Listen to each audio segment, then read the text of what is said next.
Baik, selamat pagi Bapak Ibu Guru yang saya hormati. Om Swastiastu. Yang terhormat Bapak Kepala SMK Negeri Denpasar, yang saya hormati Bapak Ibu para wakil, dan begitu pula Bapak Ibu Guru yang sudah hadir hari ini untuk mengikuti kegiatan diseminasi penyebaran pemahaman dan penerapan budaya positif. Nah, di sini saya akan menyampaikan terkait dengan budaya positif. Namun di sini bukan berarti saya menggurui Bapak Ibu Guru, namun kita sharing. Karena apa yang saya dapatkan di dalam LMS mengikuti pendidikan guru penggerak wajib harus diimplementasikan atau didiseminasikan maupun disebarkan kepada guru-guru supaya kita bisa selalu berbuat atau meningkatkan kualitas kita sebagai seorang guru maupun meningkatkan kualitas siswa kita di dalam menerapkan budaya positif. Nah, materi yang akan saya sampaikan hari ini adalah terkait dengan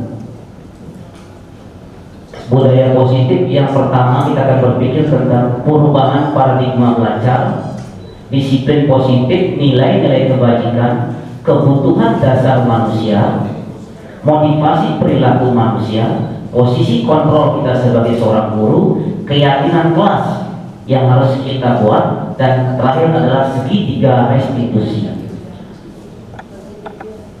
Nah, Bapak Ibu Guru yang saya hormati, pembelajaran dengan paradigma baru, yang dimaksud dengan pembelajaran paradigma baru adalah yaitu bagaimana kita membuat sebuah pembelajaran atau rancang pembelajaran berdasarkan prinsip dari pembelajaran yang berdiferensiasi, sehingga para peserta didik kita dapat belajar sesuai dengan kebutuhannya berdasarkan tahap daripada perkembangan yang sesuai dengan teori psikologi modern untuk mewujudkan profil pelajar Pancasila seperti apa yang ditemukan oleh Menteri Pendidikan dan Kebudayaan Republik Indonesia, yaitu menghasilkan lulusan peserta didik yang memiliki profil pelajar Pancasila.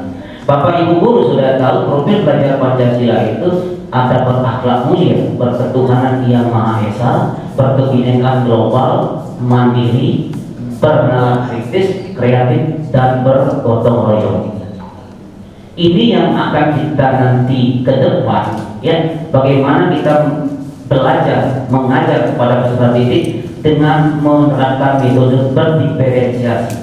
Kalau kita di SMK 5 sudah menerapkan yang namanya kurikulum merdeka, berarti sudah menerapkan sebenarnya yang namanya pembelajaran berdiferensiasi, tetapi secara kontekstualnya itu kita sudah lakukan, tapi kita belum memahami secara langsung. Nah, di sini terjadi miskonsepsi tentang teori kontrol. Yang pertama, guru, ilustri guru yaitu mengontrol murid. Bagaimana kita sebagai seorang guru mampu mengontrol seorang siswa. Kemudian ilusi bahwa kritik dan membuat rasa bersalah mampu menguatkan karakter. Ternyata di dalam pendidikan guru penggerak, nah selama ini di sini kita sebagai seorang guru jika mampu membuat anak itu merasa bersalah, ternyata melalui penelitian dapat membentuk karakter atau menguatkan karakter peserta didik kita. Karena mungkin selama ini kita lebih banyak sebagai seorang guru itu bertindak sebagai penghukum. Nah, seperti itu. Kemudian ilusi bahwa semua penguatan positif, efektif, dan bermanfaat. Nah, mungkin kemarin sudah kita bahas bersama Bapak Kepala Sekolah terkait dengan budaya positif. Bahasa positif, kalimat positif itu akan bisa membuat atau efektif dan bermanfaat untuk meningkatkan karakter anak-anak kita. Yang terakhir, ilusi bahwa orang dewasa berhak memaksa. Apabila peserta didik kita sudah melakukan pelanggaran atau kekeliruan lebih daripada 2-3 kali, maka seorang guru boleh mengambil posisi penghukum. Itu nanti saya akan jelaskan. Nah, mengubah paradigma stimulus respon ke pendekatan teori kontrol. Nah, yang pertama, coba lihat stimulus respon tentang dunia. Ada sebuah kalimat realitas atau kebutuhan kita sama. Sementara menurut teori kontrol, realitas atau kebutuhan kita berbeda. Benar apa tidak? Ya, karena pada dasarnya setiap manusia pasti punya kebutuhan perubahan yang berbeda. Maka kita sebagai seorang guru tidak bisa menyamakan persepsi anak-anak atau kemampuan anak, pasti dia berbeda. Kemudian yang kedua, semua orang melihat hal yang sama, sementara menurut teori kontrol, setiap orang memiliki gambaran berbeda tentang masa depannya. Nah itu menurut teori kontrol. Kalau menurut teori stimulus respon, bahwa semua orang melihat hal yang sama. Nah seperti itu. Kemudian menurut teori stimulus, kita mencoba mengubah orang agar berpandangan sama dengan kita. Apa bisa? Tidak bisa. Kalau menurut teori stimulus respon bisa, tetapi kalau menurut teori kontrol, kita berusaha memahami pandangan orang lain tentang dunia.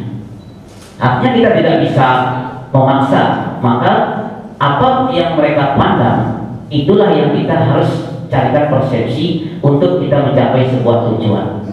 Kemudian perilaku buruk dilihat sebagai suatu kesalahan. Benar kan? Itu berarti pemikiran kita selalu negatif. Kalau menurut teori kontrol, semua perilaku memiliki tujuan. Maka kita sebagai seorang guru, apabila siswa kita melakukan sebuah kekeliruan atau kesalahan, maka yang kita cari adalah kita gali kenapa dan mengapa anak itu melakukan sebuah kekeliruan atau kesalahan. Kita sebagai seorang guru tidak bisa menjustifikasi bahwa anak itu salah kalau kita tidak tahu tujuannya. Nah seperti itu. Kemudian orang lain bisa mengontrol saya. Benarkah orang lain bisa mengontrol kita? Sebenarnya menurut teori kontrol, hanya ada yang bisa mengontrol diri Anda sendiri. Saya contohkan, ini kepala, kan itu, ini kepala. Sekuat apakah orang lain membuka kepala kita, kalau kita tidak ingin membukanya, maka tidak bisa.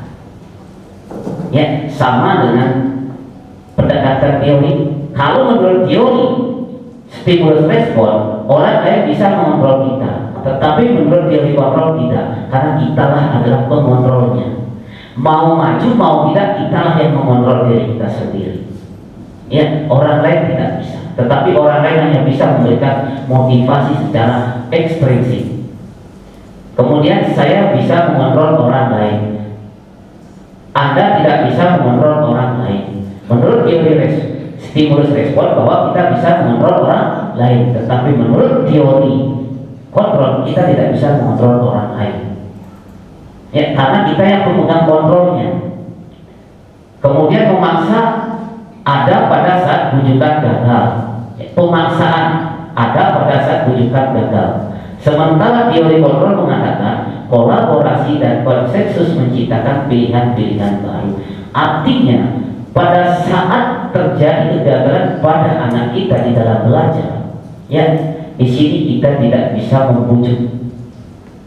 Tetapi di dalam teori kontrol kita bisa berkolaborasi, memberikan motivasi secara intrinsik. Tapi bagaimana kita mampu membangun rasa gagal anak itu dengan motivasi intrinsik supaya dia mau berkembang, tujuan hidupnya seperti apa. Yang terakhir, model berpikir menang kalah. Kalau menurut teori, ya, stimulus respon, hidup itu adalah menang kalah. Saya menang, Anda kalah. Di dalam persaingan itu terjadi. Saya yang lebih hebat, Anda yang tidak hebat. Tetapi kalau menurut teori kontrol, ya, model berpikirnya adalah menang adalah menang. Artinya apa? Kita sama-sama untuk mencapai kemenangan, maka disitulah harus kita melakukan kolaborasi supaya kita sama-sama bisa mencapai sebuah tujuan di dalam dunia pendidikan. Bagaimana membuat anak didik kita menjadi sukses dan berhasil. Nah, seperti itu. Dan yang lanjutkan, masuk ke dalam disiplin positif. Disiplin itu asal katanya adalah disiplina, yang artinya belajar. Tapi selama ini mungkin kita memiliki paradigma yang berbeda, bahwa disiplin itu adalah wajib. Ya, tetapi ternyata disiplin itu adalah bagaimana kita belajar yang positif. Disiplin mengacu pada disiplin diri yang memiliki tanggung jawab terhadap apa yang dilakukannya berdasarkan nilai-nilai yang diyakini. Saya contohkan, kita sebagai seorang guru, jika datang pagi hari itu karena disiplin, apa karena kita memiliki nilai yang kita yakini? Memiliki nilai yang Yang kita yakini yaitu tanggung jawab. Ini yang harus kita tumbuhkan, baik diri kita sendiri maupun rekan kita sendiri maupun anak didik. Ini yang penting. Kemudian disiplin positif merupakan salah satu cara penerapan disiplin yang bertujuan untuk menemukan kesadaran serta memberdayakan peserta didik tanpa imbalan penghargaan atau reward, ancaman atau hukuman. Nah, jika ini bisa kita bangun, ya, disiplin itu bukan karena hukuman maupun karena ancaman, maka pembelajaran ataupun anak kita akan menjadi disiplin. Tapi kita tumbuhkan dari dalam dirinya adalah sebuah tanggung jawabnya. Tanggung jawab sebagai seorang siswa apa? Seperti mungkin kita sudah bahas kemarin dengan Bapak Kepala Sekolah, bahwa disiplin itu adalah merupakan tanggung jawab. Nah, di sini sebagai seorang pendidik, tujuan kita akan menciptakan peserta yang memiliki disiplin diri, sehingga mereka berperilaku mengacu kepada nilai-nilai kebajikan universal dan memiliki motivasi intrinsik dalam perubahan perilaku ke arah yang lebih baik. Nah, disinilah kita sebagai seorang pendidik, Bapak Ibu guru, bagaimana kita harus terus memotivasi secara intrinsiknya dia, bangkitkan tujuannya dia sebagai seorang siswa apa, tujuannya dia ke sekolah seperti apa, dan goal akhirnya apa. Ini yang kita bangun. Kalau hanya motivasi ekstrinsiknya aja dari luar, maka tidak akan bisa tercapai kalau kita tidak bangun motivasi dalam dirinya. Nah, itu.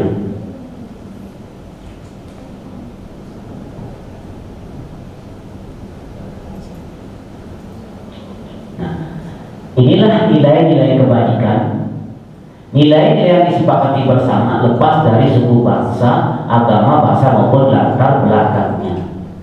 Ini saya ambilkan contoh nilai-nilai kebajikan dalam suatu institusi atau organisasi. Kalau dari nilai-nilai kebajikan profil pelajar Pancasila sudah jelas Bapak Ibu guru sudah mengetahui, yaitu beriman, bertakwa kepada Tuhan Yang Maha Esa, berakhlak mulia, berkebinekaan global, gotong royong, mandiri, kreatif, dan bernalar kritis. Ini nilai-nilai kebajikan universal dalam profil pelajar Pancasila. Sementara dalam Ibu Primarior itu ada toleransi, rasa hormat, integritas, mandiri, menghargai, antusias, empati, keingintahuan, kreatif, kerjasama, percaya diri, dan komitmen. Ini yang bisa kita ambil untuk kita bangun terhadap anak-anak kita di dalam nilai-nilai kebajikan yang universal. Sementara yang lain itu ada nilai keterampilan hidup atau life skill, dapat dipercaya, lurus hati, pendengar yang aktif, tidak merendahkan orang lain, dan memberikan yang terbaik dari diri. Nah, ini kan ini yang kita akan bawa ke masyarakat, yaitu keterampilan hidup, life skill, dapat dipercaya. Ini biasanya sulit kita implementasikan di lapangan. Bagaimana caranya supaya kita dapat dipercaya oleh orang lain? Maka kita bertanggung jawab. Itu yang paling penting. Bertanggung jawab itu artinya bukan bertanggung jawab hanya kepada pimpinan, tapi bertanggung jawab kepada diri sendiri. Nah, itu. Kemudian lurus hati. Lurus hati itu artinya bagaimana kita mampu jujur sesuai dengan kode etik kita sebagai seorang pendidik. Kemudian menjadi pendengar yang aktif. Apabila ada seseorang memberikan informasi atau ilmu yang baik dan positif, maka wajib kita pakai atau kita ambil. Kalau informasi itu tidak baik, maka kita tidak pakai. Atau boleh kita teliti kebenarannya, benar apa tidak yang disampaikan oleh orang lain. Kalau tidak benar kita buang, kalau itu benar kita pakai. Nah, seperti itu. Kemudian tidak merendahkan orang lain. Jangan pernah kita merendahkan orang lain, karena pada dasarnya kita sebagai manusia maupun sebagai pendidik semuanya adalah sama, semua sama. Tapi yang membedakan adalah status siap. Itu aja yang membedakan. Makanya kita tidak boleh merendahkan orang lain. Kemudian memberikan yang terbaik dari diri. Artinya kita sebagai seorang pendidik, Bapak Ibu guru mengajar di SMK 5, bagaimana kita mampu memberikan yang terbaik kepada sekolah SMK Negeri 5 Denpasar. Nah itu. Kemudian saya lanjutkan bagaimana kita mampu menemukan kebutuhan dasar manusia. Kebutuhan dasar manusia yaitu segala sesuatu yang dilakukan untuk mendapatkan apa yang dia inginkan. Seluruh tindakan yang kita lakukan memiliki tujuan tertentu, dan semua usaha terbaik yang kita lakukan adalah dalam rangka untuk memenuhi kebutuhan dasar kita dengan baik. Nah, Bapak Ibu guru sebagai seorang pendidik sudah tentu memiliki kebutuhan dasar. Kebutuhan dasar yang paling dasar itu mungkin adalah sandang, pangan, dan papan. Itu kebutuhan kita sebagai seorang guru yang paling dasar. Kalau kebutuhan dasar daripada mungkin anak didik kita itu, mungkin selain dia membutuhkan kasih sayang, perhatian, ingin nyaman, itu pasti ada. Karena setiap manusia memiliki kebutuhan dasar yang berbeda. Saya lanjut. Nah ini ada 5 kebutuhan dasar manusia. Yang pertama, bertahan hidup. Di dalam bertahan hidup yang dibutuhkan adalah makanan, pakaian, tempat tinggal, keamanan, dan kesehatan. Ini sangat penting. Ini kebutuhan yang paling dasar bagi manusia, yaitu bertahan hidup. Maka kita sebagai seorang guru, menjadi seorang pendidik, pasti ingin mendapatkan makanan, pakaian, tempat tinggal. Pasti setiap orang yang bekerja ingin memiliki tempat tinggal dan ingin menjadi sehat. Apabila sudah sehat, maka dia akan bisa bekerja dengan baik. Kemudian kebutuhan dasar yang kedua itu adanya kasih sayang dan rasa diterima. Setiap manusia pasti ingin diterima oleh orang lain, ingin dipedulikan oleh orang lain, dan berbagi, serta bagaimana kita mampu bekerja sama menjadi bagian dari sebuah kelompok. Sama kita sebagai seorang pendidik maupun anak-anak di dalam sebuah lembaga pasti ingin bekerja sama, ingin berbagi dengan orang lain, dan ingin menjadi bagian daripada kelompok itu sendiri atau bagian daripada lembaga itu. Itu kebutuhan kasih sayang. Yang ketiga, penguasaan. Penguasaan itu terdiri dari harga diri, keinginan untuk dianggap, memimpin, berprestasi, diakui dan didengar. Nah, harga diri ini setiap manusia punya harga diri. Tidak ada manusia yang ingin harga dirinya diinjak-injak. Maka disinilah kita sebagai manusia, bagaimana supaya kita bisa dihargai oleh orang lain. Maka kita hargai diri kita dulu. Kita menghargai diri sendiri dan mampu menghargai orang lain, maka orang lain pun akan menghargai kita. Keinginan untuk dianggap dalam artian di sini, kita sebagai seorang guru supaya kita dianggap teman oleh teman-teman kita di sekolah, maka seburuk apapun teman itu, mari kita berpikir positif. Lihat sisi positifnya, bukan dilihat dari segi negatifnya. Nah itu, apapun kekeliruan rekan kita, apapun kesalahan teman kita, jika kita berpikir dewasa, maka dia tetap kita lihat dari segi positifnya. Negatifnya kita buang, mari kita lihat segi positifnya. Setelah itu, penguasa ingin menjadi pemimpin. Setiap manusia ingin jadi pemimpin, pasti. Tidak mungkin manusia tidak punya keinginan untuk jadi pemimpin. Namun untuk mencapai menjadi seorang pemimpin itu butuh proses, butuh belajar, butuh bimbingan, dan butuh dorongan. Maka mari kita belajar sama-sama, mengisi diri kita bersama-sama. Siapapun dia, dengan siapapun kita belajar. Ya, seperti apa yang disampaikan Bapak Kepala Sekolah, kita bisa belajar dengan siapa saja, kapan saja, dan di mana saja. Mungkin kita belajar dengan junior karena dia memiliki ilmu lebih, atau mungkin kita belajar dengan yang sudah senior karena dia sudah punya pengalaman yang lebih. Kemudian berprestasi, bagaimana kita menjadi seorang pendidik mampu berprestasi baik di bidang akademik maupun non akademik. Apabila itu bisa kita lakukan, maka orang lain pasti akan menghargai kita. Kemudian diakui dan didengar. Dalam artian diakui itu biar kita dianggap seorang pendidik, maka lakukanlah yang terbaik. Apa yang kita sampaikan supaya bisa didengar, mau didengar oleh orang lain, maka kita harus bisa mendengarkan apa yang disampaikan oleh orang lain. Nah itu artinya ada timbal balik. Kemudian yang keempat, kebebasan. Di dalam kebebasan itu terdiri dari mandiri, memiliki pilihan, mencoba hal baru, mampu mengendalikan arah dirinya. Mandiri, kita sudah mampu nggak mandiri? Kalau saya lihat Bapak Ibu guru di SMK Kalimas sudah luar biasa, mampu mandiri dan bertanggung jawab kalau saya lihat. Kemudian memiliki pilihan, pasti sudah memiliki pilihan memilih apa SMK Kalimas sebagai tempat dia untuk mendidik dan mengajar. Maka jika sudah menjatuhkan pilihan, mari bersama-sama kita bangun SMK 5 dan pasar ini menjadi sekolah yang selalu diinginkan oleh masyarakat dan selalu diimpikan oleh anak-anak kita. Di sinilah letaknya kita kalau sudah memiliki pilihan. Kemudian mencoba hal baru di zaman teknologi ini. Ayo kita sama-sama belajar hal-hal yang baru. Misalnya saya contohkan, terus terang saya awalnya nggak bisa tanpa. Terus terang saya nggak bisa tanpa. Saya selalu nanya sama Pak Mamadi, gimana caranya supaya saya bisa tanpa. Udah itu saya nanya sama Pak Kades sudah. Selalu nanya sama Pak Kades sudah, Pak Kades gimana caranya membuat tanpa. Akhirnya saya diarahkan.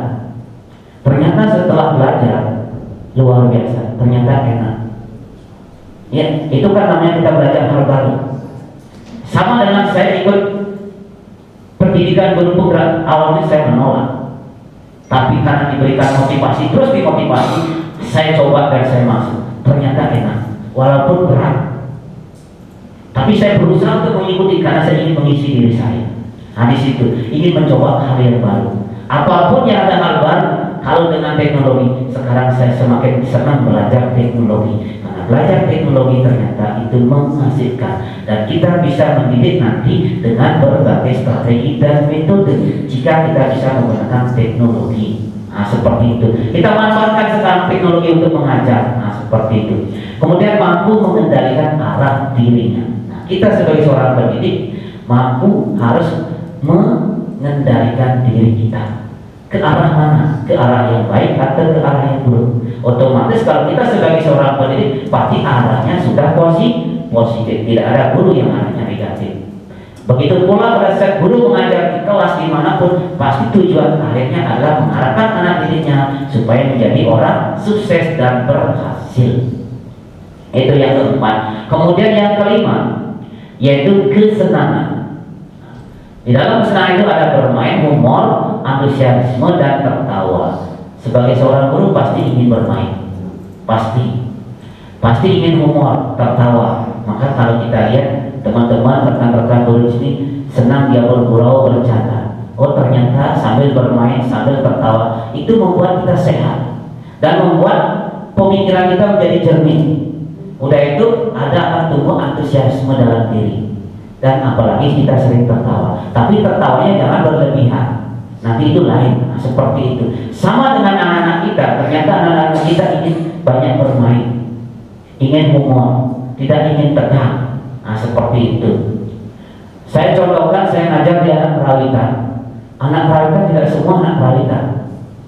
Ya, saya ngajar di perawitan itu saya catat berapa orang jumlah siswa di kelas, berapa orang yang asli perawitan. Ya, di perawitan 1 dan perawitan 2 itu jumlah siswa yang betul-betul memang milik perawitan itu ada 15 dan 15. SK1 15, SK2 15. Sisanya ada boga, ada PH, ada DKP, ada usaha perjalanan wisata.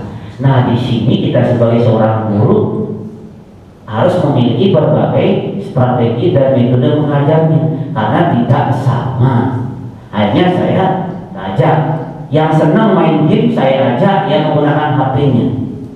Ya silakan anak-anak buat video modelnya kayak game. Kalau ada yang suka dia bikin PPT, silakan buka Canva. Itu saya suruh anak-anak. Kalau ada yang mau kerja kelompok, silakan buat juga video. Nah, seperti itu. Saya manfaatkan teknologi. Karena saya mengajar anak belajar tahu kalau dia tidak kita suruh, kalau kita nyelocos, tangannya dia akan kerja sendiri. Nah, seperti itu. Itu yang saya gunakan. Sehingga dia bisa tertawa, tersenyum. Nah, misalnya saya ngajar di sini kalian, itu pada saat saya ngasih materi Gunarbau, saya suruh dia membuat sebuah video pendek bagaimana orang reinkarnasi. Ada yang jadi ibu, ada jadi anak, mulai dari kecil sampai jadi tua. Buatlah videonya, di mana saja Anda buat silakan. Yang penting itu Anda bisa kerjakan. Nah itu, sehingga dia senang. Nah, seperti itu. Nah, itulah kebutuhan dasar manusia. Kita sebagai manusia memiliki 5 kebutuhan dasar yang tidak bisa hilang. Kalau ini hilang salah satunya, maka kita tidak akan bisa mencapai kebahagiaan. Nah, seperti itu. Kemudian kita lanjut kepada motivasi perilaku manusia. Nah, adanya posisi perilaku yang pertama itu untuk menghindari ketidaknyamanan atau hukuman. Untuk menghindari kenyamanan dan hukuman, kemudian untuk mendapatkan imbalan penghargaan dari orang lain.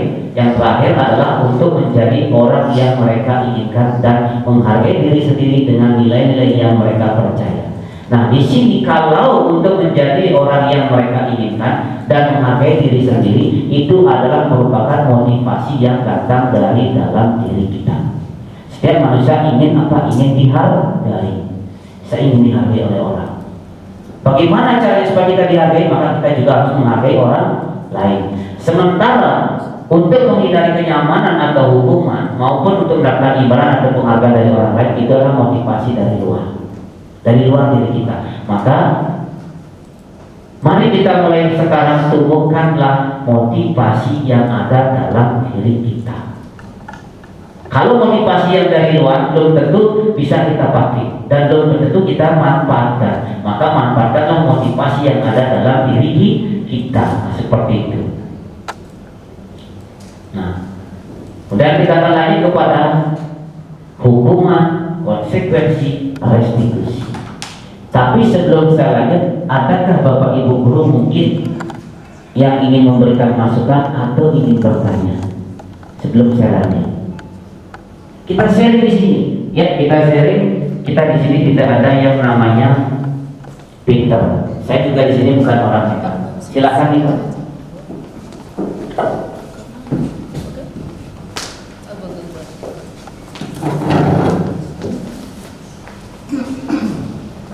Terima kasih Pak Kadek atas paparannya.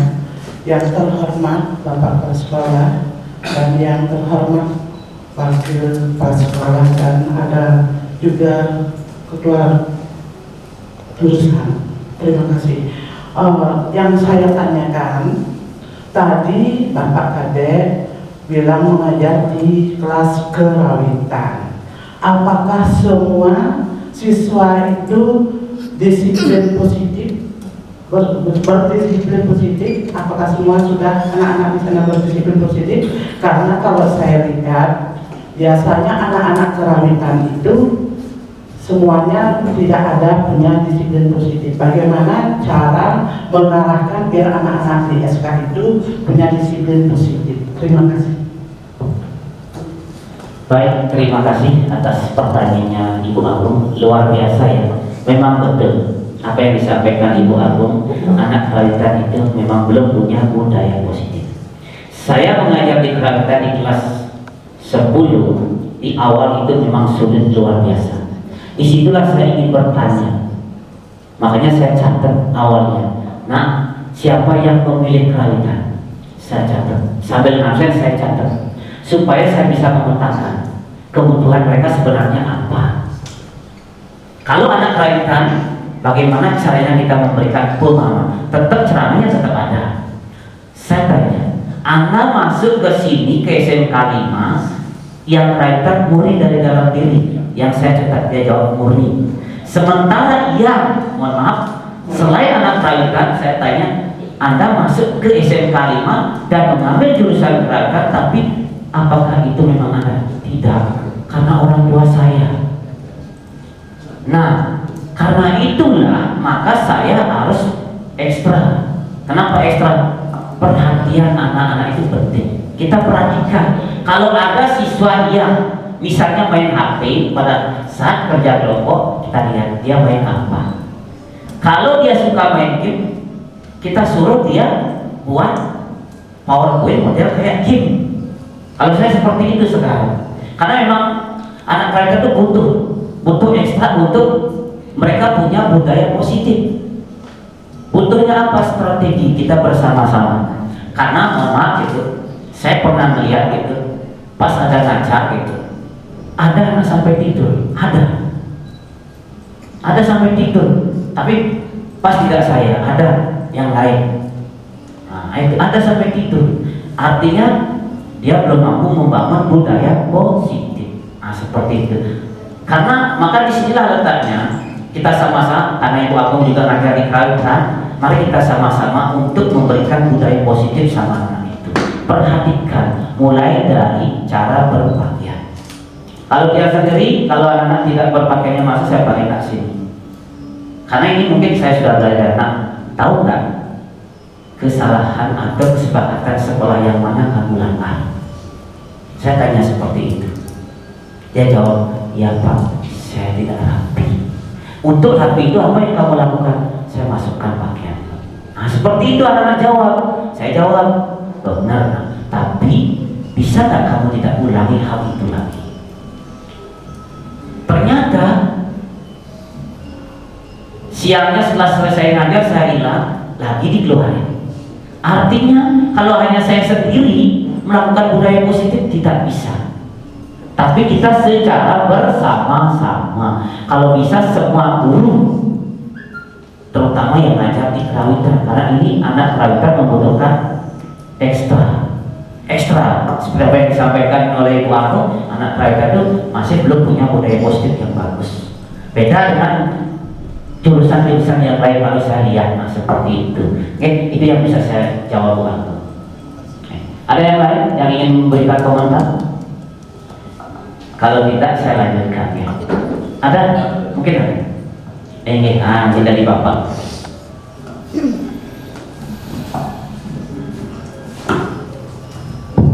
Baik, terima kasih. Waktunya ini luar biasa ya materinya. Sesungguhnya ini Bapak Ibu sudah lakukan, cuma tidak tahu akar masalahnya apa yang harus dilakukan. Memang betul Bapak Ibu, untuk kita menimbulkan pemikiran positif itu yang paling besar mempengaruhi itu adalah intrinsiknya, kemauannya daripada dirinya sendiri. Kalau kita itu pasti hanya bisa mengikuti apa, memberikan ingatan saja. Nah, ingatan atau informasi itu bisa dianggap penting atau perlu, bisa juga tidak. Pentingnya pun seberapa itu juga tergantung orang yang menerima informasi yang kita berikan. Makanya tadi kan ada pendapat para ahli yang berbeda, ya kan? Ada yang bilang ini, ada yang bilang ini, ada yang bilang ini. Itu semuanya benar, ya, semuanya benar. Sekarang tergantung karakter anak, kemudian situasi daripada anak itu pada saat itu, dan juga lingkungan. Nah, itu yang saya kira. Makanya kita sudah tahu lah minimal 3 itu Pak Ibu, karakter, kemudian situasi, kemudian lingkungan. Karakter saya pokoknya. Pak Ibu harus ketahui karakternya. Seorang kepala sekolah ini yang dicetak dari sekolah teknik, memang begitu karakternya. Dia selalu akan cepat. Kemudian kalau dia tertunda dia harus mencari yang lain, tidak mau menunggu. Itu Bapak Ibu orang teknik itu begitu. Karena apa? Karena dia targetnya adalah waktu selesai. Ya, jadi bukan main-main. Kalau orang teknik itu dia mau bangun rumah itu kan berapa nyawa yang akan menempati rumah itu.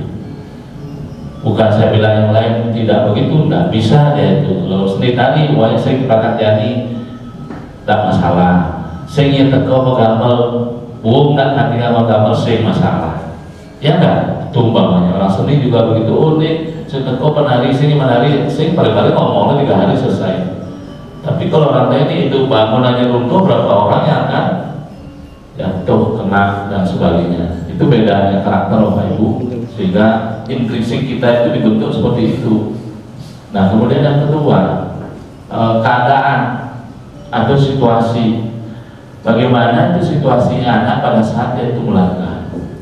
Betul disampaikan oleh Pak Kadek, harus ditanyakan dia itu kenapa yang melakukan ini. Jangan ujuk-ujuk mengatakan salah. Itu teman-teman di BK kan sudah saya sampaikan, tanyakan dia kenapa dia terlambat. Kalau dia terlambat karena lambat bangun, kemudian begadang, kemudian sengaja nak bangunin, nah ini kan sudah unsur malas ini anaknya, ya enggak?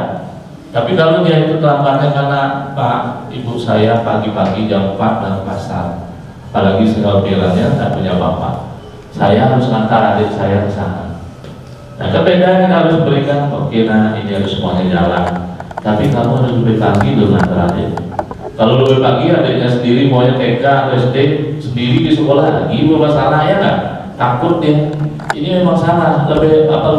Serba salah kita, serba apa harus pintar memberikan ya mungkin kalian lebih dimana lama di menit maju kamu dari 10 menit lah, tapi lihat situasi.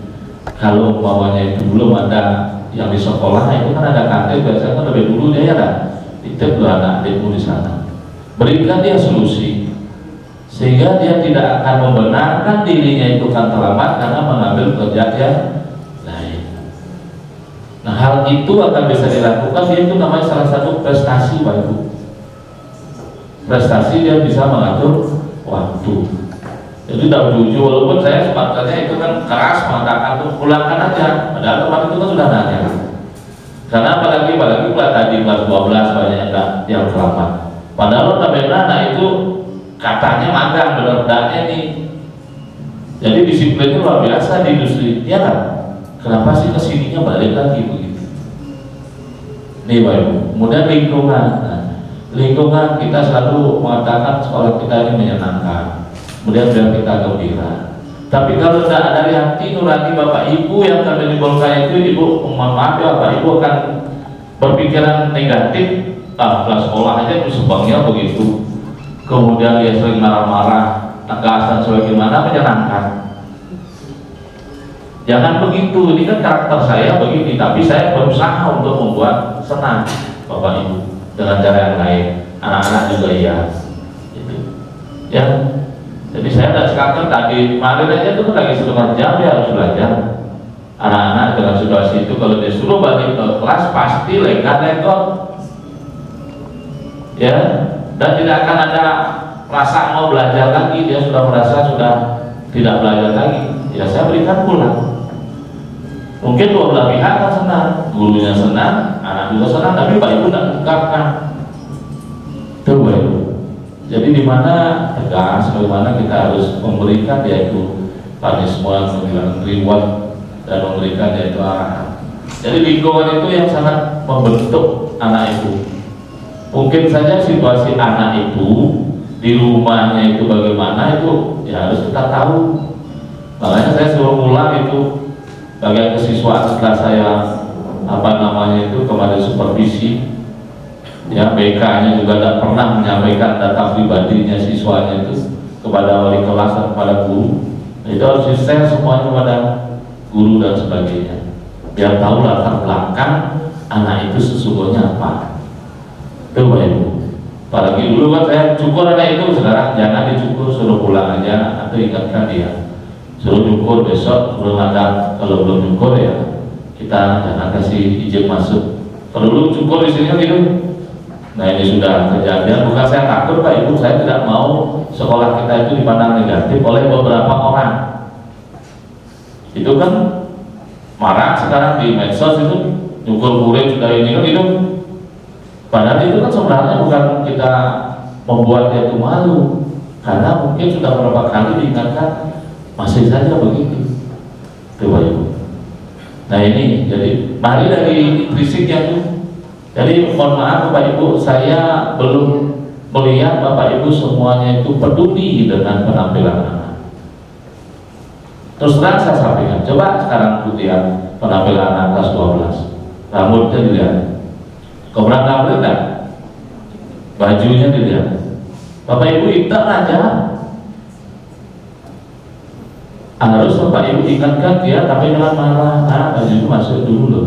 Kalau industri Pak keluar baju dia kan beda bajunya industri keluar.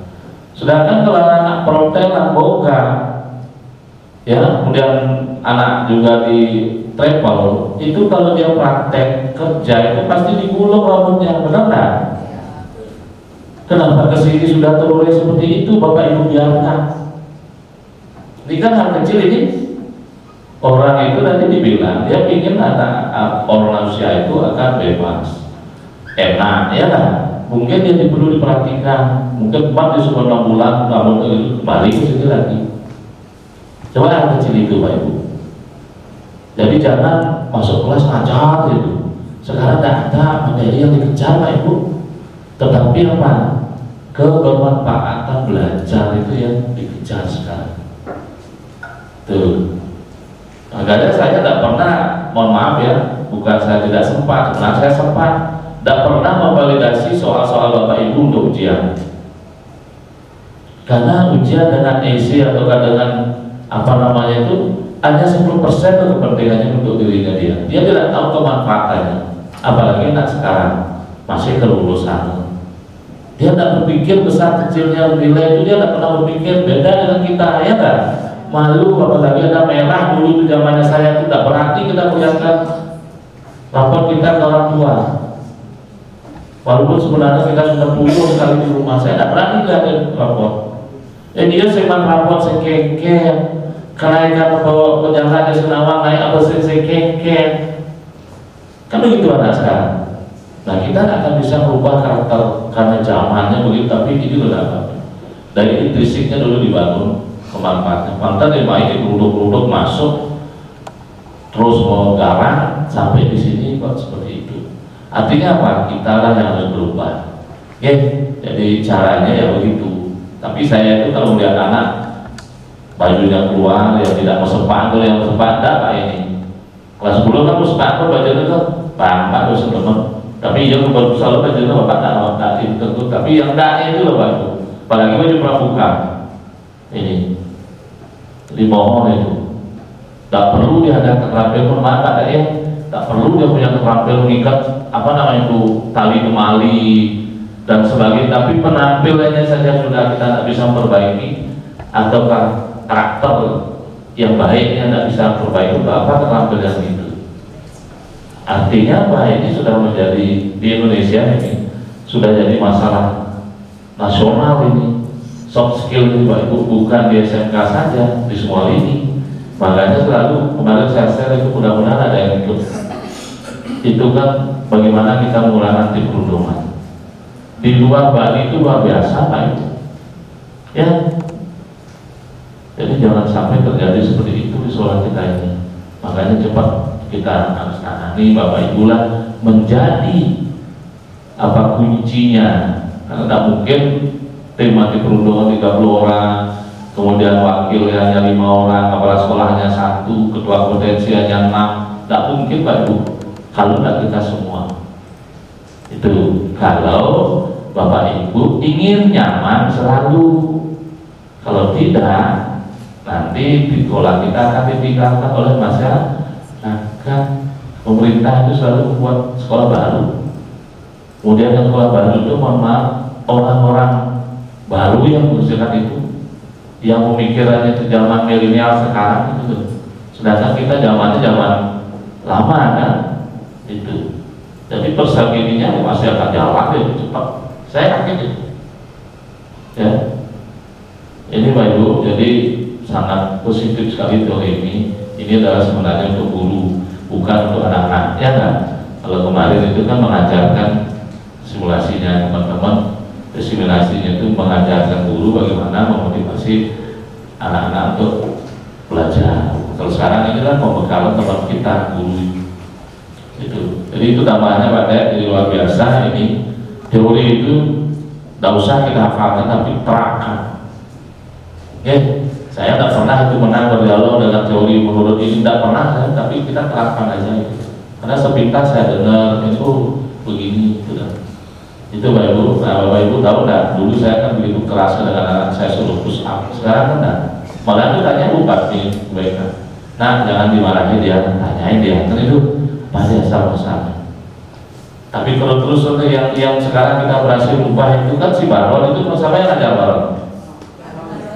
Baron aku WLP ya Pak tuh. Wali siapa? Boga ya Boga. Kelas 12 sekarang ya. Oh kelas 11. Apa ini luar biasa sekarang ya? Ya Busri. Itu waktu kelas 10 tuh tadi ini yang ngoyo. Terus akan main terus. Sekarang ada dia sudah berikan Bapak itu, tapi setelah itu dulu besok kesini, tapi kamu berubah. Ya Pak, luar biasa. Ini ada juga lagi anaknya Bu Oman Bu ya, yang gemuk itu. Lena ya, itu juga dimanja oleh orang tuanya. Udah saya suruh pikir gimana dia berhenti kan? Padahal saya kan belum memberikan ini, ngomong-ngomong sana karena dia ini, karena anaknya mau berhenti ya berhenti aja dulu. Ya sambil kerja lebih bagus lah. Nah sekarang kalau depan kamu sudah berubah, tapi kan belum berubah. Sini lagi masuk, oh iya Pak, itu kan sekarang nanti dia berhenti. Peminatan tak pernah hadir juga Pak. Iya. Kan sama wali kelas. Nah itu kan gini, boga. Awalnya boga, kemudian gabung di kelas melanjutkan dengan Mbak Ibu Ina. Ya kan karena dia dikeluarkan dari dunia usaha juga itu, taruh sana. Maunya katanya training lagi. Siapa yang percaya dengan kamu suruh belajar sini aja dan datang gitu? Itu anda ya. Kelas 10 sering terlambat Pak. Terus dia tanya, dia katanya membantu pamannya mendagang lawar gitu. Tuh, seribu orang yang lawar jadi cuma mobil bu ya. Ya kan? Jadi ada bener. Kamu kok sering? Karena anak itu manja bu, dia bersaudara 3, cowoknya cewek 2, cewek cowoknya 1, itu paling kecil lagi. Oh, dimanja Itu. berdua. Kemarin juga ada yang pindah itu dari seni kerawitan, bapaknya ya anak tunggal, bapaknya gue senang apa ramo, senang apa ilmu dia apa gitu ya. Ya silakan, ada ini, Budilog ya datang. Oh tidak saya. Itu Pak Ibu, jadi silakan kita dari visi kita Bapak Ibu. Saya tidak mengejar materi ya, mohon maaf. Apa benar materi aja ya, tetapi ini loh institutnya dulu. Oke, oh silakan Pak D lagi. Ayah harus ini ngobrol, Niki ngobrol. Ya, oke, kita, silakan oke. Ini teman CGP sedang apa namanya disimulasi,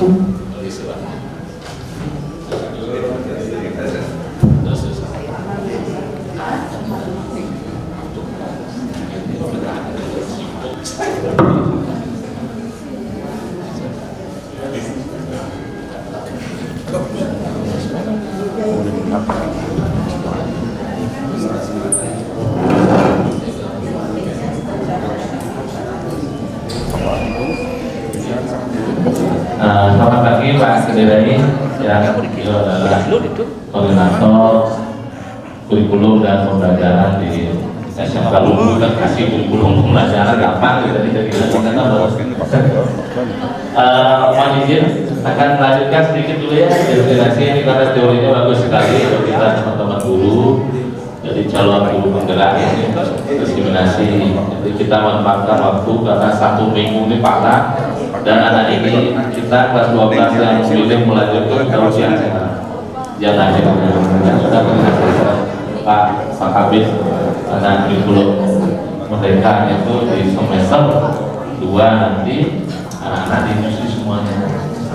Ya, itu tiga. Kemudian apa namanya itu hari 1 minggu ini pun dia ada kegiatan untuk pertemuan seperti itu. Makanya teman-teman untuk diseminasi tidak punya waktu deh. Ya ini di sela-sela itu kita boleh gitu. Oke, Pak Dek silakan. Ya, udah habis silakan materinya. Iya, silakan. Terima kasih. Mohon izin, terima kasih Bapak Kepala Sekolah atas masukannya. Mohon izin Bapak Kepala SMK. Baik, rekan-rekan guru, saya akan lanjutkan terkait dengan materi, yaitu kita akan masuk kepada kita posisi sebagai seorang guru. Ya, oleh itu di sini ada 3. Ya, nah ini ada yang kategori hukuman. Di dalam kategori hukuman itu adalah tidak terencana atau tiba-tiba. Seperti apa yang disampaikan oleh Bapak Kepala Sekolah, kalau ada anak terlambat, kita langsung hukum, itu namanya tiba-tiba. Kenapa kamu terlambat? Nah, itu adalah sifatnya penghukum. Kemudian murid tidak tahu apa yang akan terjadi atau dia tidak terlibat di dalam kegiatan. Kemudian bersifat hanya satu arah.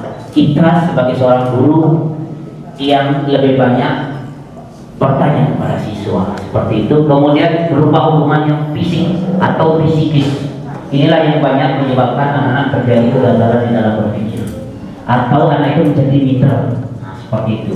Kemudian ada konsekuensi. Konsekuensi itu terencana, disepakati sesuai dengan peraturan. Nah, di sekolah ini kita punya peraturan. Maka apabila peraturan itu dilanggar, maka ada konsekuensinya. Kemudian murid tetap dibuat tidak nyaman, pasti tidak nyaman. Yang terakhir, sikap guru selalu memonitor murid. Nah, kita perhatikan terus anak ini masuk nggak, kalau dia tidak masuk, apa kita sudah panggil orang tuanya, itu namanya monitor. Kemudian yang terakhir ada restitusi. Di dalam proses restitusi ini adalah bagaimana kita mampu menciptakan kondisi bagi murid untuk memperbaiki kesalahan. Nah, itu restitusi, nanti di belakang saya akan jelaskan. Kemudian proses kolaborasi yang mengajarkan murid untuk mencari solusi terhadap permasalahannya sendiri. Nah, itu. Nah, ini kita sebagai seorang guru memiliki 5 posisi kontrol menjadi guru. Yang pertama penghukum, yang kedua membuat merasa bersalah, yang ketiga menjadi teman, yang keempat menjadi pemantau, yang kelima menjadi manajer. Di antara kelima posisi kontrol guru ini, manakah yang lebih sering kita lakukan? Mana yang lebih sering kita lakukan? Artinya yang mungkin sebelum belajar mana? Teman atau pemantau atau penghukum? Teman. Nah, biasanya kalau menjadi teman, kalau kita tidak bisa membedakan, di situ akan kebablasan. Karena kita tahu anak-anak kita seperti apa zaman sekarang. Dia anggap kita teman, maka dia menjadi jadi. Tidak ada batas jadinya. Nah, seperti itu. Ya. Yang mungkin yang paling tepat adalah kita sebagai seorang manajer. Akan tetapi jika kelima posisi kontrol ini, kalau anak kita sudah melakukan pelanggaran terus seperti apa yang disampaikan oleh Bapak Pimpinan, kita boleh kembali ke pasal 1, yaitu sebagai penghukum. Boleh itu dilakukan. Nah, ini saya berikan contoh penerapan 5 posisi kontrol. Ada kasus siswa tidak menggunakan atribut lengkap hari Senin misalnya. Nah, di sini kalau sebagai penghukum, misalnya kita suruh membersihkan WC sekolah sampai bersih. Itu pernah dulu sering suruh bersih-bersih. Itu penghukum. Kemudian kalau membuat merasa bersalah, berapa kali bapak atau ibu harus memberitahu kamu, nak, kamu selalu saja mengecewakan bapak atau ibu. Ini adalah bagaimana kita membuat merasa bersalah kepada anak itu sendiri. Ini posisi kita kalau membuat bersalah. Lanjut. Nah, ini kalau kita berfungsi sebagai posisi kontrol sebagai manajer, ini yang harusnya lebih banyak kita lakukan. Misalnya teladan kita yang melakukan pelanggaran, apakah kamu tahu kesalahanmu, nak? Atau kira-kira bagaimana kamu memperbaiki kesalahanmu, nak? Ini yang akan membangun budaya positif. Ini karena anak kita tahu seperti apa sekarang. Saya sudah mulai berusaha untuk melakukan ini semenjak yang namanya saya belajar dari rekan-rekan yang sudah guru penggerak. Saya sering komunikasi dengan beliau. Nah, seperti itu. Mari kita kalau bisa posisikan diri kita sebagai manajer. Tetapi kalau memang anak itu sudah kita ajak dengan baik, disuruh mencari solusinya dan dia menemukan solusinya, ternyata dia juga tetap melakukan sebuah kekeliruan atau pelanggaran, seperti apa yang saya sampaikan, kembali ke pasal 1 sebagai penghukum boleh dilakukan. Tapi hukumannya tidak berat. Hukuman yang membuat anak itu menyesali apa yang dia lakukan, seperti itu. Nah, coba lihat, ini ada video, saya kutipkan sedikit. Saudara bisa jalan.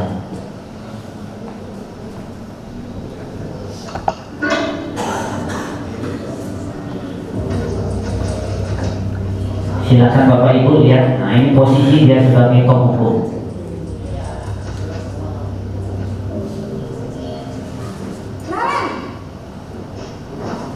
Sini kamu. Teman kamu itu terlambat. Kamu deh pasti terlambat. Maaf Bu, saya Apa? Coba. Alasan kamu apa lagi? Kenapa sih kamu tidak terlambat? Malas sekali ya kamu jadi anak. Saya Dasar pemalas. Gak kapok-kapok sih kamu. Sudah berapa kali terlambat? Sana, kamu keliling lapangan basket 2 kali. kenapa saya harus keliling lapangan basket, Bu? Kenapa? Kamu melawan ibu. Berani-beraninya jawab. Sudah terlambat, masih berani jawab pula. Sekarang, keliling lapangan basket 5 kali sekalian. Biar kapok. Cepat. Pergi sana ke lapangan basket. Yang lanjut, nah itu kalau kita sebagai penghukum secara psikis, anak itu pasti akan minder, pasti itu secara psikis. Ya, karena itu kita menjustifikasi, karena kita tidak mencari tahu apa sih penyebabnya dia terlambat, seperti apa yang disampaikan oleh Bapak Kepala Sekolah. Di situ kita, ya, sebagai baik rekan-rekan semua guru maupun teman-teman guru BK juga, maupun teman-teman yang pada saat piket kalau ada terlambat, disitulah letaknya kita harus bisa sebagai manajer, jangan lagi kita sebagai penghukum. Nah, kemudian posisi membuat merasa bersalah seperti apa?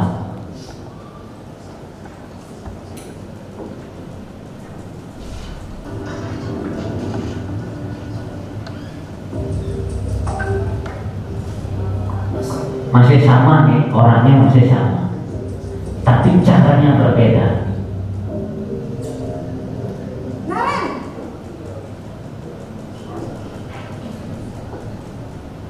Selamat pagi, Bu.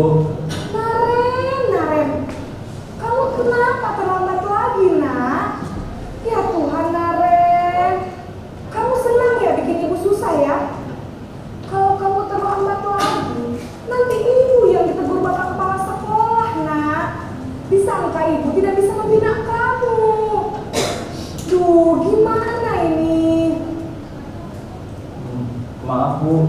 Duh, Gusti Naren, kamu suruh ada orang ditegur Bapak Kepala Sekolah. Terus, sekarang ini harus apa ini buku absen? Ini kamu sudah sering terlambat loh. Ibu harus apa coba? Maaf, Bu. Maaf sekali. Ya sudah, lain kali jangan bikin ibu susah lagi ya nak ya. Ibu tidak akan kuat lagi kalau kamu begini terus. Bisa jantungan kalau ibu ditegur Bapak Kepala Sekolah. Sana cepat, kelas. Maaf ya, Bu. Maaf sekali. Nah, saya lanjut ke dalam posisi teman. Itu tadi posisi bagaimana kita sebagai seorang guru membuat anak itu merasa bersalah. Nah itu, mari kita lakukan bersama-sama. Nah sekarang kita posisi sebagai teman.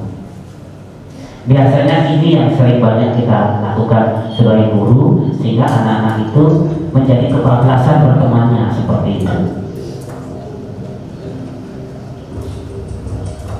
Pemerannya masih tetap sama. Naren,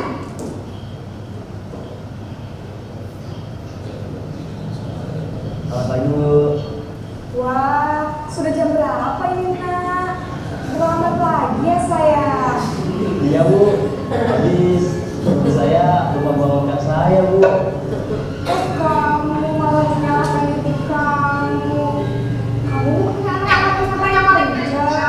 Kok terlambat sih? Iya, Bu. Saya memang terlambat bangun tadi. Jadi, biarpun saya lari kencang, tetap nggak kekejar, Bu. Ya sudah sana. Nanti lain kali larinya lebih kenceng lagi ya. Biar gak terlambat lagi. Bikin seneng ibu. Demi ibu. Bisa kan? Bisa lah, Bu. Ya sudah sana masuk kelas. Ibu beresin urusan absen kamu. Kamu ini ada-ada saja.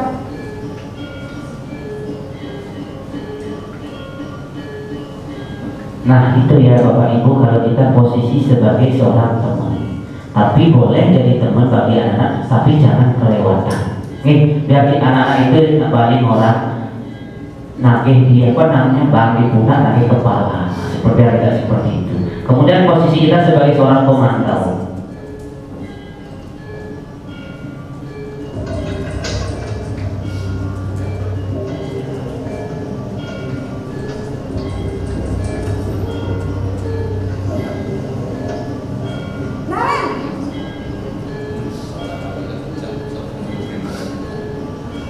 pagi Bu.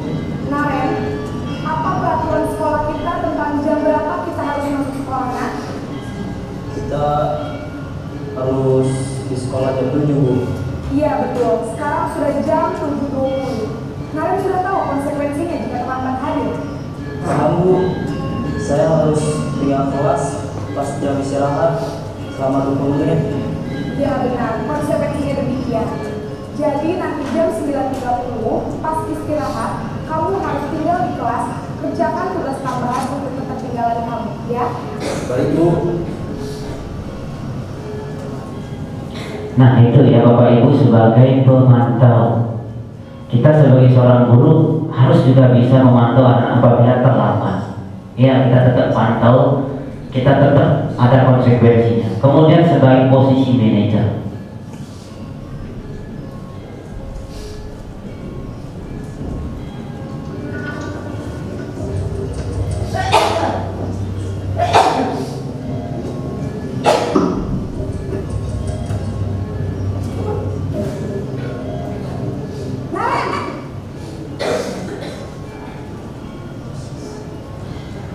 Selamat pagi Bu. Selamat pagi Naren. Maaf Bu, saya terlambat. Iya, sekolah masuknya jam 7, sekarang sudah jam 7.20. Jadi sekarang bagaimana ya Naren? Maaf Bu, saya lupa saya sekolah. Baiklah, menurut kamu, keyakinan sekolah yang mana yang perlu kamu tingkatkan? Menghargai diri sendiri dan orang lain mungkin ya Bu. Setuju. Jadi, apakah Naren meyakini prinsip saling menghormati tersebut? Iya Bu, saya meyakininya. Apakah Naren bersedia memperbaiki masalah keterlambatan ini? Bersedia Bu. Bagaimana kamu akan perbaiki masalah keterlambatan ini? Saya akan coba untuk tidak lupa menyetel alarm saya Bu. Baik, kalau Naren tidak beralasan di rumah, ada orang yang kira-kira bisa bantu mengingatkan tidak? Ada Bu, kakak saya, Kak Emma. Ada lagi selain Kak Emma? Selain Kak Emma, ada ibu saya. Baik, jadi yang mengingatkan Naren adalah Kak Emma dan ibu ya. Kira-kira akan mulai setel alarm kapan Naren? Setelah pulang sekolah, akan segera saya lakukan. Baik, jadi Naren akan setel alarm untuk bangun besok pagi dan akan diingatkan oleh kakak dan ibunda Naren ya. Ada lagi yang mungkin perlu dilakukan Naren agar tidak terlambat bangun lagi. Tidak ada Bu. Baik Naren, terima kasih untuk kerjasama kamu. Sekarang kamu perlu kembali ke kelas kamu belajar. Baik Bu, terima kasih. Nah baik Bapak Ibu, itu saya putarkan sebuah video terkait dengan posisi kita sebagai seorang guru. Ternyata posisi kita sebagai manajer lah yang paling tepat. Kenapa? Karena di sana kita akan bisa membangun motivasi intrinsik anak itu sendiri, dan dia menyadari akan kekurangan atau kesalahan maupun kekeliruannya. Mari Bapak Ibu guru kita bangun ya motivasi anak-anak kita berdasarkan posisi kita sebagai seorang guru. Nah Bapak Ibu, ini ada sebuah kalimat, posisi apakah kita? Saya kecewa sekali dengan kamu. Iya, yaitu posisi merasa bersalah. Lanjut, apakah rencanamu untuk menyelesaikan masalah ini? Yaitu manajer. Lanjut, ayolah lakukan demi bapak atau ibu sebagai teman. Nah, baru kita masuk ke sini, keyakinan kelas. Mengapa keyakinan kelas dan bukan peraturan kelas? Nah, kalau membentuk keyakinan kelas itu bersifat abstrak, berupaya pernyataan atau pernyataan universal dibuat dalam pernyataan positif. Kemudian sedikit saja agar tidak diingat, mudah diingat sesuai dengan kondisi kelas dan sekolah sehingga mudah diterapkan. Semua warga sekolah atau warga kelas dilibatkan saat membuat keyakinan kelas. Ini penting. Kenapa? Kalau keyakinan kelas itu adalah dibangun oleh anak itu sendiri, bukan karena kita. Kita sebagai guru hanya memfasilitasi. Mari kita tumbuhkan di kelas buat kesepakatan kelas. Misalnya kesepakatan kelas, wah misalnya dia buat, oh biar bersih kelasnya. Kita catat, setiap kita ngajar, ayo anak-anak, apa kesepakatan kelas kita? Kalau seandainya dia belum bersih atau belum rapi, seperti itu. Nah kemudian ini, kita sebagai seorang guru harus mampu melakukan restitusi segitiga. Restitusi segitiga itu adalah bagaimana kita berdialog dengan seorang siswa untuk siswa itu mampu bertanggung jawab. Ya, di mana restitusi segitiga ini apabila siswa kita mengalami sebuah pelanggaran atau keterlambatan seperti video tadi. Yang pertama yang harus kita lakukan adalah bagaimana kita mampu menstabilkan identitas, kemudian memvalidasi tindakan yang salah, dan yang terakhir menanyakan sebuah keyakinan. Mohon maaf. Nah, validasi tindakan yaitu berbuat salah itu wajar. Itu kalimatnya. Kalau kita menstabilkan identitas, tidak ada manusia yang sempurna. Bapak atau ibu juga pernah melakukan sebuah kesalahan. Bapak tidak mau mencari siapa yang salah maupun siapa yang benar, tapi bagaimana kita mampu mencari solusi terhadap persoalan. Ini namanya menstabilkan identitas jika kita memiliki anak yang terlambat. Kemudian lanjut, validasi tindakan. Nah di sini ada sebuah kalimat, kamu pasti punya alasan mengapa melakukan hal itu. Misalnya kalau anak kita terlambat, di sini kita validasi tindakan yang salah, karena apa yang dilakukan oleh siswa kita itu terlambat adalah tindakan yang salah. Disinilah kita harus memvalidasi tindakan yang salah dengan mengatakan kamu pasti punya alasan terlambat. Nah itu, padahal kamu bisa melakukan yang lebih buruk lagi. Misalnya kita tidak tahu apa yang terjadi di jalan kalau anak itu misalnya kebut-kebutan karena gara-gara terlambat. Di sini. Kemudian yang terakhir, menanyakan sebuah keyakinan. Apabila anak kita mengalami pelanggaran atau keterlambatan, maka di sini kita tanya seperti video tadi, apa keyakinan kelas atau keyakinan sekolah yang sudah kita lakukan. Kemudian nilai-nilai apa yang telah disepakati secara bersama, dan seperti apa gambaran sebuah kelas yang ideal menurut kamu. Kamu ingin menjadi orang yang seperti apa? Inilah yang kita harus bangun terhadap diri anak-anak, supaya anak-anak kita ke depan mulai selalu berpikir positif dan memiliki budaya positif, sehingga anak-anak kita tidak banyak lagi yang mengalami keterlambatan maupun melakukan sebuah pelanggaran terhadap peraturan sekolah. Nah, seperti itu. Nah, demikianlah yang bisa saya sampaikan Bapak Ibu guru. Ya, mari kita menjadi guru yang siap selalu bergerak dan menggerakkan. Nah, seperti itu. Karena sudah waktu dan sudah selesai, saya tutup dengan Pak Santi. Om Santi Santi Santi Om. Ini sekolah demikian yang bisa saya sampaikan. Mudah-mudahan bermanfaat. Mohon maaf, saya banyak menyita waktunya. Waktu yang kembalikan kepada MC. Terima kasih.